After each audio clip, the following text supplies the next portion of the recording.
Welcome to the A Monday Moment with Dr. Mal podcast, where each week I, Dr. Mal, share life lessons and motivation to kickstart your Monday. Whether you're starting your day or winding down, join me or me and my future guest for a burst of positivity and a fresh perspective. Let's make Mondays meaningful together. Greetings and happy Monday, everyone. I'm your host, Dr. Mallory D. McCoy, and welcome to this week's episode of A Monday Moment with Dr. Mal. As always, may this broadcast bring you what you need in the present moment. May my light exude positivity and kindness, and may my love be extended to all who could use a little extra. Ashe. Let's seize the moment. Hello, everyone. Today's show is entitled What Parents and Students Want You to Know, and it actually is number 3 out of 4 different shows amplifying the voices of people in education. And by now, you should know I love me a good definition, and I'm team facts over feelings. So let's get right into it. According to the Collins Dictionary, a student is a person who formally is engaged in learning, especially one enrolled in a school or a college. I respectfully disagree with that sentiment because learning is constant and not exclusive to the school environment. However, when we say student, that is what we collectively think of.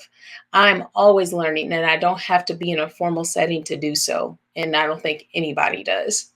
The problem with data is that when the reports are released, the data used is outdated or has changed according to what's happening in the current now. That's just unfortunately negative when we're looking at research. However, I'll go ahead and refer to the 2024 report released by the National Center for Education Statistics that uses data from 2021 through 2023. In 2022, 49.6 million children were enrolled in public elementary and secondary schools. 59% of 3 through 5-year-olds were enrolled in pre-K programs. In 2021, the latest available year for private school enrollment data, there were 4.7 million students enrolled in private education. At the post-secondary level in 2022, there were 15.4 million students enrolled in undergraduate programs and 3.2 million students enrolled in graduate programs. Those statistics only speak to the student enrollment numbers in schools that report to the government, but do not denote that those numbers are also a rough reflection of how many families are supporting the system and do not reflect those that choose to educate their children outside the system or unschool them altogether. So for the purpose of this episode, I need to point out that this episode is focused on parents and students in the public school experience.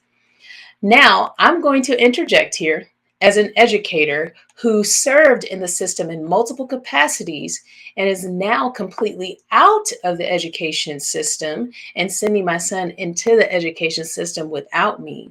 First of all, we societally think that of the education system in the wrong way. School is not daycare, nor is it the beginning and end of our younger population's way to learn, all that they need to learn to be successful in adulthood. I guess that's 2 things I want you to know. And if I'm finishing my own prompt, I used to think I knew about IEPs because I would have to read them to implement them for students. But now that I've had to navigate the IEP process as a parent, I realized I didn't know as much as I thought I did. It's a daunting process and should be treated like that. Yet at my son's pre-kindergarten IEP assessment, although there was certainly an attempt to humanize the IEP experience, I felt like we were talking about a robot, not a human. I'm thankful for his current teacher because when we went through the process at the end of the last school year, she did humanize him all through his IEP.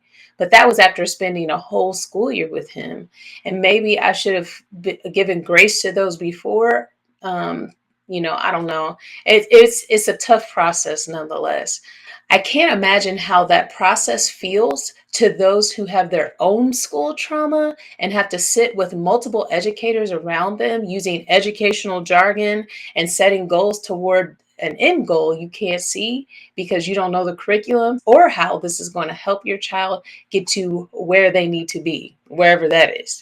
So, anyway, I'm excited for you to hear from my guest. All guest podcasts are titled What They Want You to Know, and my intention is to dive deep into the minds of experts, thought leaders, and fascinating individuals to uncover the one thing they truly want you to know about their area of expertise. I intend to unapologetically and unequivocally center the voices of people from powerful groups targeted by oppression.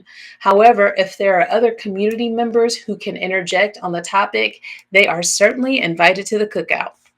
This week's topic is education from the parents and students' point of view, and this week's guest did not disappoint. All of these guests are one, people that I love, and two, have experience with the education system from different parts of the country. To protect the students, I have instructed all of my guests to not use specific identifiers to let you know what specific school their student attends, but I will mention the state and geographical classification of the school because I think that's important to denote. I thoroughly enjoyed interviewing all of my guests, but I particularly enjoyed talking to the kids. They are the ones directly experiencing what the education system envisioned for them to experience, so their feedback to me is the most valuable. I did ask the guests to introduce themselves, but for time's sake, I will take the liberty to introduce them. Our first guests are Ophelia and Aries. Ophelia and Aries are a mother-son duo living in the suburbs of Kansas City. Because I seek to center Black and Brown voices with this podcast, it's important to denote that Ophelia and Aries experience the world as Hispanic, and Aries specifically experiences the world as Afro-Latino. Ophelia works for a local school district in human resources, and Aries just started his freshman year and is actively involved in band, soccer, and volleyball. My other guests, Nami and Josh, are a mother-son duo living in the Atlanta, Georgia area. Nami and Josh experience the world as Black people. Nami is a former veteran educator, but now works as a registered nurse. And Josh is in the 6th grade and attends a private K-8 Christian school. Aisha and Elise are a mother-daughter duo living in the Kansas City area. Both experience the world as Black people. Aisha is a former veteran educator, but now serves the community as a family and community outreach specialist for a local urban school district. We are also business partners, and I love having her in my life. Elise is in the 2nd grade and loves soccer and math. She shared that she loves math so much that she wants to be a math expert when she grows up. That's hardcore dedication. And I can't forget a very special guest that I'll feature at the end. His name is Xavier, aka Zay, and he is 4 and in the pre-K. I honored his voice as a beginning student, and we'll see him at the end of the show. And lastly, Natasha and Chris are a mother-son duo living in the Phoenix, Arizona area. Both identify as Black people. Natasha is a mother of 2 and wife. She is currently in service to Amazon and the Phoenix charter school system and is an active content creator of a beauty channel on YouTube. And Chris is a dynamic middle schooler. He is just in 6th grade, but he is so bright and so smart. And I can't wait for you to hear him because he is incredible. You may notice that the father's voice is missing from these interviews. All of these families have a father or male figure involved, but they just weren't a part of the conversation. In the future, I'd love to have the father voice because it's equally important that they are involved in the educational experience of their children. So, I first ask all families the same question I ask all my guests. What's one thing you want us to know about education or your educational experience? Here's what they said is, what's one thing you would like for us to know about your experience in education? Okay. My experience in education has been great. I mean, I come from a A family where education has been at the top and basically K through 12, and then the expectation is you will move on to a 4 year higher ed degree. So education is highly regarded in my whole life. It's always been, and I put that in my children too, where education is important. You could be a student athlete, but the word student is first. So your education is we highly value education, and you know it's it's very important.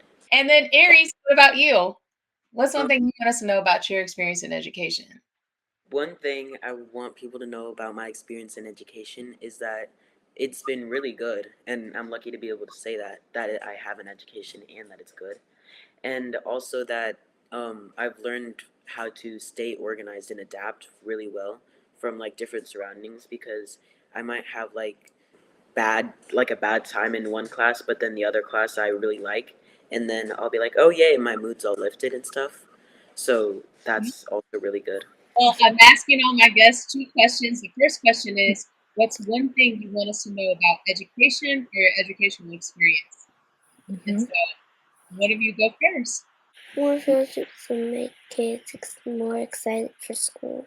Isha, what about you? I would say both personally and professionally. Something that I want people to know more is that parents and caregivers, they want to be involved, especially like there's kind of like this thing that people believe that, or at least within education, that people kind of pour in a lot of that energy and that excitement into like being involved in their kids' schools when they're like in elementary, when they're still cute and little and squishy. But once they get into like middle grades and high school, it seems like that level of engagement drops. And I kind of feel like there's this that lack of communication with like the schools, and the lack of communication with the schools and the parents and caregivers that kind of lets them know like how they can be involved, where they can be involved, where they can support, how they can support. And so I feel like we just need to make sure that we keep those gates of communication open with parents and letting them know, how can we bring you in, how can we support, how can parents be involved with the day-to-day for their students classrooms, their kids overall school communities, and just What's one thing you want us to know about education or your educational experience? My experience in school has been pretty positive. I understand the importance of a good education, and so I take my education very seriously. I have I have like Can you count anymore? I have several honorable achievements from school since fourth grade. Mm-hmm. That's excellent. Yeah. And what about you, Natasha? That it's not a one size fits all system. Like I spoke before, everyone has like different learning styles, and just because it's the same way we've always done it doesn't mean the traditional system is going to fit for every kid. For some of our kids, like even for mine, the school environment can be very stressful and very like anxious, to where it's not a conducive environment for learning. One thing I would like everyone to know when it comes to education is choose what works best for your child. Okay. Not even if you have multiple children, you may have one child that the private sector might work best for. You may have a child that a charter school might work best for. You may have a child that homeschooling might work best for. One that we don't often talk about a lot is boarding school. You may have a child that boarding school might be the best option for them. Do what is best for your child and never let anyone tell you otherwise. You know your child, you know what's best for them. And education should definitely be something that is discussed with the child, at least when they are of age where they can actually, make a decision and figure out what it is that they want. Montessori, I even thought about that one. There's so many different styles, there's so many different options, especially now in 2024 than there were before, that I think that it's very important for parents to know, to not feel like they have to be in a box when it comes to education. In the interviews, three out of the 4 moms touched on school choice and the importance of letting students choose how they get their education. Natasha has one son that chooses to be online and another in person, so I wanted her to speak on that. So here she is speaking about her experience as a mom having 2 children that choose school in completely different ways. And I would like to point out specifically that because I know you and love you, I know that Chris chooses to go to a public school, but my other nephew chooses to homeschool. Can you talk to us a little bit about how you navigate making those decisions, or do you allow them to make those decisions for themselves? It's a joint decision. I allow my kids to voice their opinions, especially pertaining to school, what they may be going through, just, their experiences and what they're dealing with in school. So with my older son in particular, with him being in the public school system for so long, we had just kind of started to see a pattern develop with him and realized that we needed to take a different route with him. The traditional system, the way the school system is set up, isn't really beneficial for his needs and his learning style. So it was a joint decision. We kind of got together and discussed, like, what is it that he needs? What is it that he's missing? What is it that he's not getting from his teacher at school or just teachers at school? And what would help him learn better? His own feelings are validated in your decision making with him, or collective decision making about Yeah. his educational experience. Yeah. Yeah, you're just asking questions because Yeah.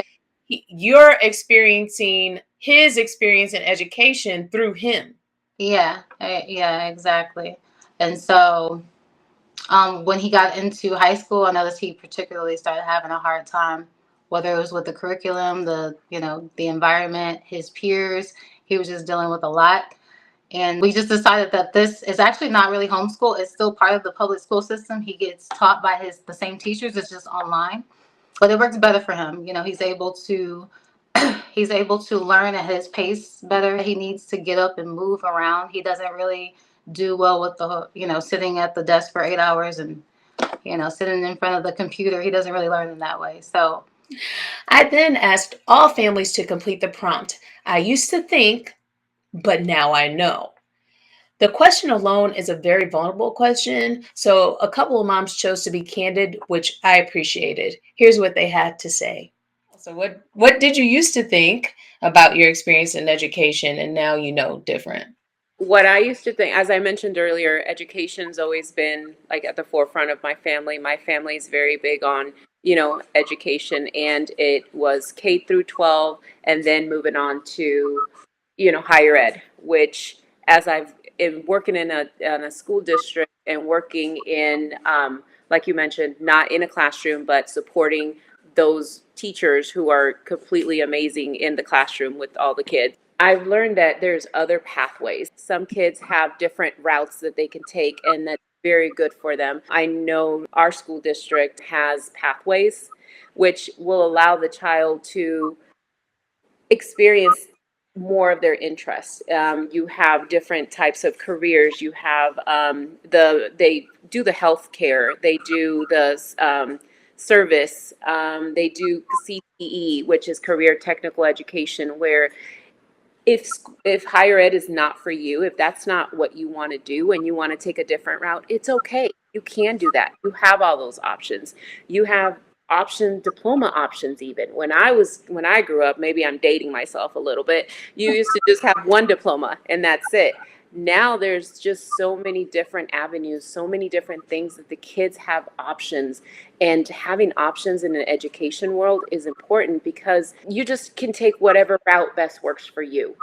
And it's whatever route that's going to help you be successful in life. So just working in education and seeing how the education world has evolved from when I experienced it as a student to now as an adult is just really great. And I think there's so much other things that we can do, so many other things that are going to happen, that it's just going to make it even better. What about you, Aries? So one thing I used to think is that the next grade level is way harder and way more strict because the teachers have always been saying, oh, they're not going to let this fly in high school, or they're not going to let this fly in 8th grade, or whatever grade you're going into. They're not going to let this fly. But now I know that they're not talking about what's not going to fly in the next grade. They're talking about what's not flying in that grade. I hear you say that they give you more autonomy to make your own decisions toward your success instead of badgering you about being successful. And I laughed out loud because I can hear myself in an educational space saying, I got degrees. I already graduated, so that's why I laugh. That's a teacher phrase that's used quite a bit. I used to think that life was hard, but now I've realized that it's a part of the process. I struggled with math I'm going to say all my life. I struggled with math. And I remember getting tutors, not really understanding it at school and just having a hard time. Like it was just like, okay, you don't get it. We just need you to pass this test or not, then we're just going to move on. So I always felt left behind. Always felt left behind. I got a private tutor and she helped me to see that it's a part of the process. I had to learn the process in order for me to understand it. The solution comes once I go through the process. What's one thing that you used to think about education or your educational experience, and now you actually know about education and or your educational experience?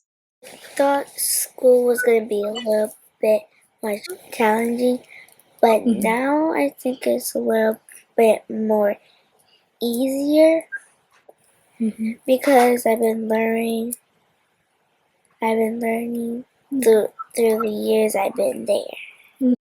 So something that I thought I knew, but now I know, kind of like what I was saying before, I felt that, parents of older students didn't want to be as involved for just different reasons. But I'm learning just from working in both the high school and middle school space recently that, they're just as excited as they were when they were younger, and they just they want more opportunities to be a part of the school community, and not just in sports, but with the cool academic things that are going on in the different buildings throughout different schools, and they just want to be a part of it. They want to be supportive in all the ways that they can be.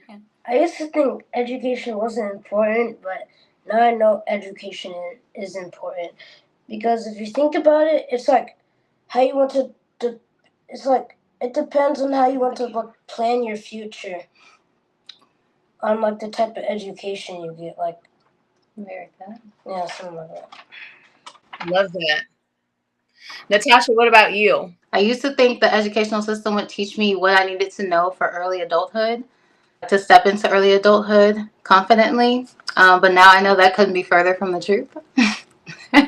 And for this last question, I asked all if they thought school would be relevant in 10 years.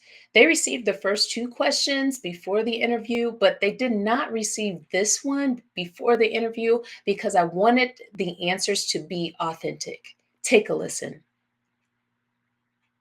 I'm curious to know if you think that school, how we do it, is relevant to our society, and will it continue to be relevant in the future? I believe that it has moved, but not to the degree that it needs to move. I mean, we need to, right now, we're going through a teacher shortage, and it's nationwide. It's not just for each particular state. It's a it's a nationwide shortage.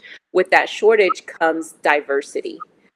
We have to make sure, and the harder it is that less and less people are going into education, and that becomes harder for us to be able to find teachers that look like the student population. So while it's moving in the right direction, I think it will get better. We just have to be intentional about the diversity that we put in front of our students, so all students are comfortable with seeing a mirror of themselves. You know, a lot of students may not see that in their home life, but having someone in front of you 8 hours a day that looks like you, that's pushing for you, that wants the best for you, whether you want to, as a student, think, oh my gosh, they're just on my case. But no, these educators work really hard to educate our students and to help them be the best that they can be. Right now, with just the teacher shortage that we're having nationwide, is kind of making it difficult to have that mirror in front of our students. But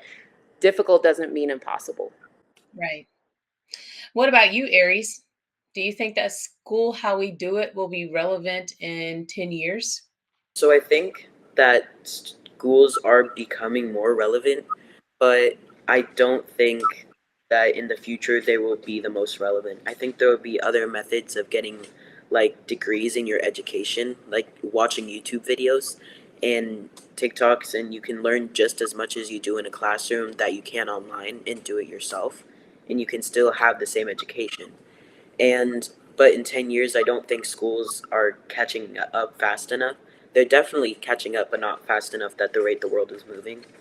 Like, I read this article and it was saying schools are trying to become relevant, but they're too slow to catch up with the times, and they're too slow and they're not going fast enough to be able to catch up with, say, 10 years. They're becoming more with the technology, like we're doing using laptops and iPads and whatever instead of just plain old textbooks. Now everything is online.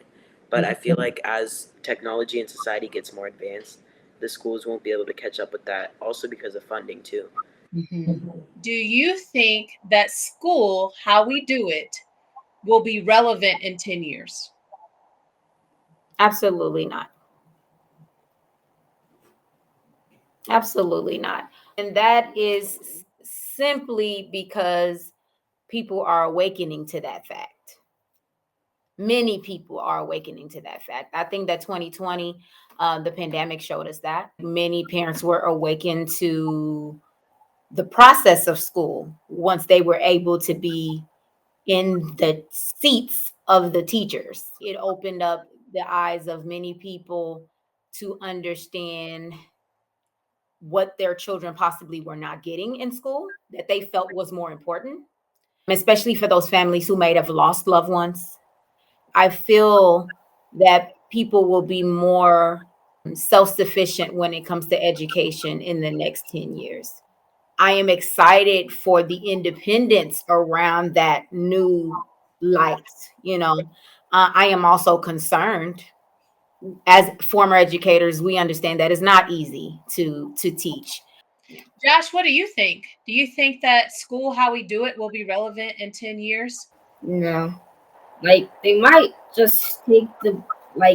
take buildings like the school buildings out and just get on computers and teach, and the kids will just be at home. Yeah. In 10 years, I feel like schools will be drastically different than what they are now. And I mean, even from, 2020, or what was it? Yeah, 2014, schools are drastically different from what they were then and how they are now. Things that really stand out to me, I think will be a lot different in 10 years from now compared to now, is that I think that schools will be more people and family centered. And what I mean by that is just being able to support different learning styles, support different family schedules and family dynamics. So, an example I can think of is like the way that, we have like traditional start times for schools. Like high school starts first and they stagger into middle and elementary, whereas I feel that, that can vary throughout, school districts. They may have later start high schools or maybe an earlier start elementary schools just to meet the needs of, families and just people's personal needs. And then something else that I think will be a lot different in the next decade in schools is a lot more real world learning from students. And I think that, there's a huge focus right now with like older kids. And I think that, in the future, there'll be more opportunities for, students as young as K, where, they're learning about just so many cool things that might interest them to help them, learn more about careers younger. And, they'll feel more confident in the things that they choose, for college, or even, things that they like to or decide to explore in high school. And so just providing like more opportunities for kids at younger ages that, are typically given to high school and sometimes middle school age kids. My question is, do you think that school, how we do it right now, will be relevant in 10 years?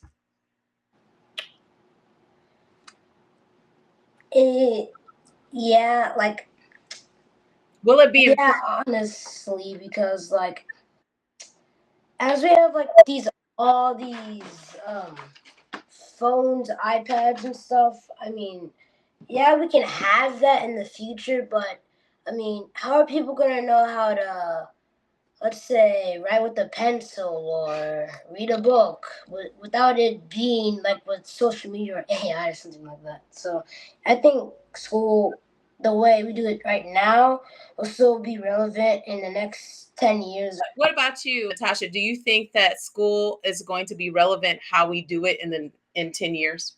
I would say no. I don't think it's relevant in many ways today, like in the way we do it. I think that the school system is pretty far behind when it comes to just how they educate, like just the curriculum in a lot of ways. The generation, like you said, it hasn't changed. It hasn't changed in what, 20 years?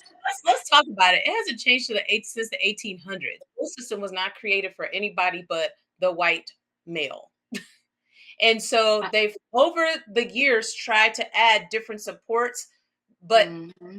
in different laws to try to be inclusive. But Yeah. still, even though 56% of kids who attend public schools are of color, of Mm-hmm.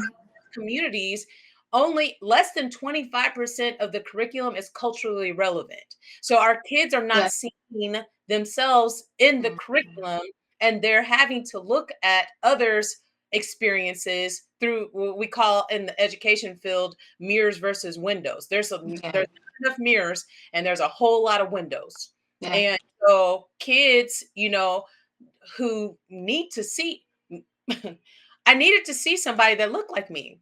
Yeah. And not just when we speak of slavery. Yeah.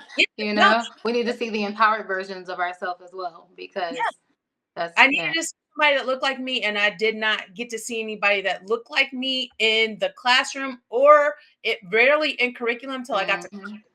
and Yep. I just spoke about this in my last podcast because that affected me. Yeah. Because I did not know how to value myself truly as a Black woman Mm-hmm. as I matriculated through school. Yeah. And Yeah. so, I think about all the modifications I was making to myself, Mm-hmm. blue contacts, weave, trying to do all this assimilation. Yeah. I Yeah. talk when I wasn't the issue. I've Yeah. been I was born beautiful. I was Yeah. born That's right. right. That's right. Better ask about me. And I was like, it's easy for one person to assert their opinion about it, but Mhm. it's not really an opinion. I don't feel like at this point, my experience is not an opinion; it's a lived experience. I And was so, going to say it's interesting to hear you say this because you were an educator. So it's and I interesting to went hear. in school, Yeah. Yeah. but there is also a certain trauma with school because I'm a recovering people pleaser, Yeah. and I thrived in school because that was it's easy to please people if you're getting straight A's, you know what I'm saying? Right. And Right. so Right. just that seeking of a validation that I wasn't getting, Mhm. Mhm. and a lot of our kids aren't getting in their homes. And Yeah. so going into these school spaces and they're like, okay, I can get validation here if I get straight A's, or Yeah. you know, Yeah. am a good student. I remember I was the first student of the week in 6th grade for the whole time. And Student of the never, week, I remember. huh? I said I remember student of the week. Yes, they read me on the announcements, and then Right. I remember Yeah. I won. I was like, I won the lottery. Like I Yeah. remember, Heard your name on the intercom. What? 6th grade? Right. We just the first week, it's me? Oh my Right. God. You couldn't tell me Yeah. nothing. I also asked a couple of them what they thought their perfect school would look like. Here's what they said. What would the future school look like? Sometimes small spaces, and What would like teaching be like? Will it be a computer, or would like you be sitting like at a desk all day, or would you be like out in the world like learning cool stuff, or out in the world learning cool stuff. okay? What would you want to learn? You do it, right? Yeah. I want to learn about science and different math things. Okay, I can dig it. I can dig it. Well, we know what your favorite subjects are because you spoke about science, I think, twice, and then math. Mm-hmm. You spoke about because you like math. So, what do you want to do with that science and math? What do you want to be when you grow up? So, what do you want to do when you grow up? Since you love science and math so much, I want to be a math expert. a math expert. Okay, I love it. I love There's it. a lot of things you can do with math. So, because math is a part of our everyday. Mm-hmm. But not algebra, but not trigonometry. Right. I can agree with that. I think I use more algebra than anything. I don't think I touched that in my adult life. I do not. A squared plus B squared equals C squared. I cannot tell you, but I've used that in my adult life. No, for listening. Right. Maybe you can find a use for it for us as a math expert. My mathematics people, we need to, if you're going to teach something, figure out how it's going to be relevant in our everyday life. Because trigonometry, I took it, but it wasn't relevant. All right. Well, thank you, ladies, for again being a part of the podcast, and I will certainly be taking lots of snips of this. So at least at like a 20-minute window. If you had the perfect school, Chris, what would it have that your school currently doesn't have? People that actually take education seriously. Because there's so many kids just playing around. Education is serious. Facts. That's it. He's big on that. He's big on that. Huge. Yeah. You know what? No secret, Auntie was you.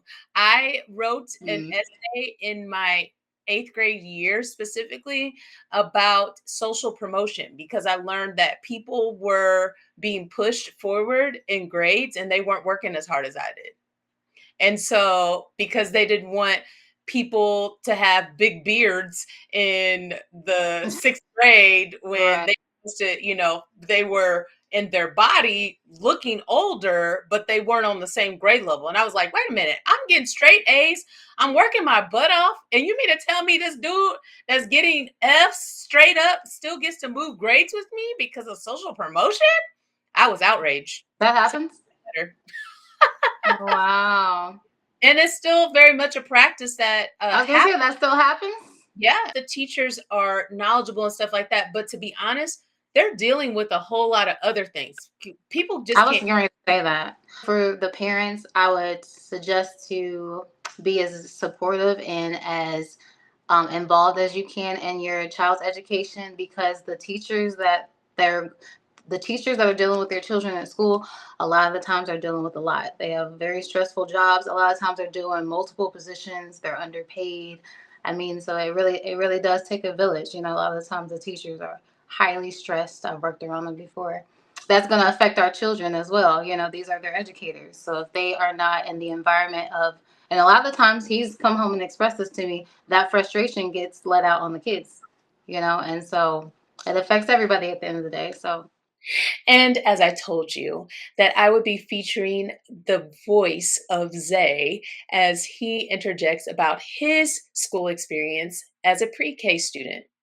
What do you want your teachers to know to help you be really good at school? I just want them to help because I do my work every time, and I say I need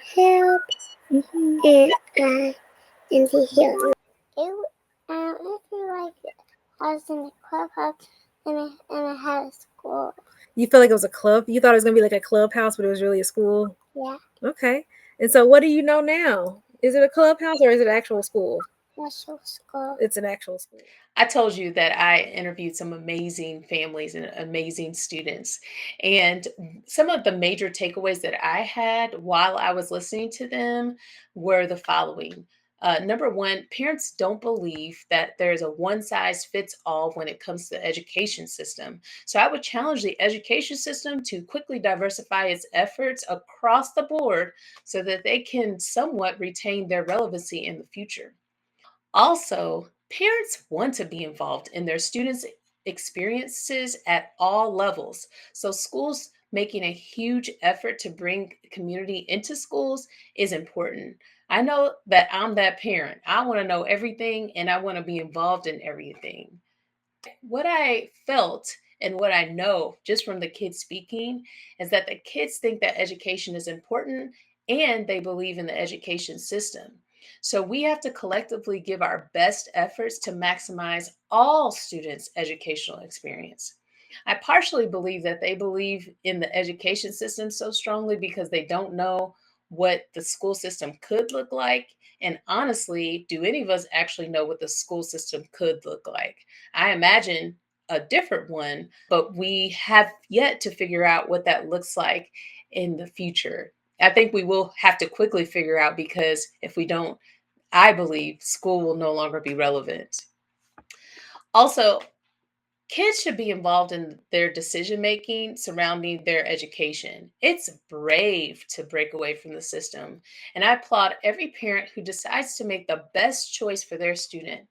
Recognizing that it's a privilege to do so, if parents are unable to have a choice, at least make an effort to be interactive with your child's teachers.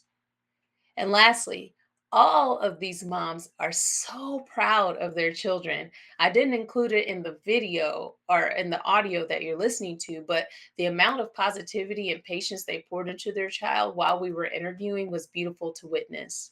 He inspires me every day as a child. Just with, I mean, I'm serious. He, like you said, the old soul. Like, it's definitely, It's a real old soul. yeah, it's a real thing. Yeah. Well, that's all for me this week. Thank you for tuning into A Monday Moment with Dr. Mal, now proudly a part of the Alive Podcast Network. You can find this show on the Alive Podcast Network website and app, and you can find this podcast streaming across your favorite podcast streaming platforms. If you love to have the visual, you can tune into my YouTube channel, When Mallory Lives, to see this show and catch up on all my shows from the beginning. A special thanks to my guests who are willing to share their experience on such a public platform as this. I'm humbled that they chose to spend time with me. And so next week, we'll wrap up our education series when I invite school support staff to answer the same question. What do you want them to know about your experience in education? You don't want to miss it. Until then, love and peace to all of you. Have the best week.